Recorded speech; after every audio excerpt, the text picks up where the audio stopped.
ముందు వీడియోలో చెప్పాను కదా, ఇంకా నా బర్త్డే అయితే ఇలా జరిగింది అని చెప్పేసి అయితే ఇంక ఇదన్నమాట. ఇంకా బర్త్డే అయిపోయిన తర్వాత అయితే గిఫ్ట్ చూడండి, నా బర్త్డేకి ఏం గిఫ్ట్ వచ్చిందని చెప్పేసి అయితే ఇంక ఈసారి అయితే బర్త్డేకి గిఫ్ట్ వచ్చింది. నాకైతే ఫుల్ హ్యాపీ.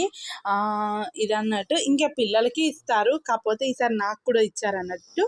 ఆ గిఫ్ట్ వచ్చేసి మాత్రం మా పిచ్చిది ఇచ్చింది అన్నట్టు. నేను మా ఫ్రెండ్ అని చెప్పాను కదా, అదేనండి మా నాకైతే గిఫ్ట్ ఇచ్చింది.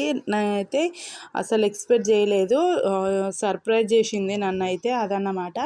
ఇంకా ఇక్కడ వచ్చేసి అయితే ఏం గిఫ్ట్ అని చెప్పేసి అయితే ఎండ్ వరకు చూడండి, ఇలానే చూస్తూ ఉండండి, స్కిప్ చేయకుండా వీడియో మాత్రం.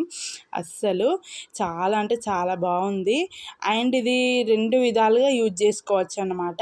ఏంటి అని చెప్పేసి అయితే ఫైనల్లీ అయితే నాకు గిఫ్ట్ చూసేయండి. ఇదన్నమాట టైప్యాడ్ అండ్ సెల్ఫీ స్టిక్ అనమాట.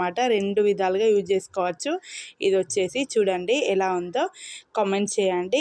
ఎంతైనా చిన్నదో పెద్దదో అయినా గిఫ్ట్ అన్నట్టే కదా, అలా అని చెప్పి అయితే నాకైతే పెద్ద గిఫ్ట్ అన్నమాట. ఇదైతే నేనే కొనుక్కుందాం అనుకున్నా, కాకపోతే నన్ను అర్థం చేసుకొని కొనిచ్చి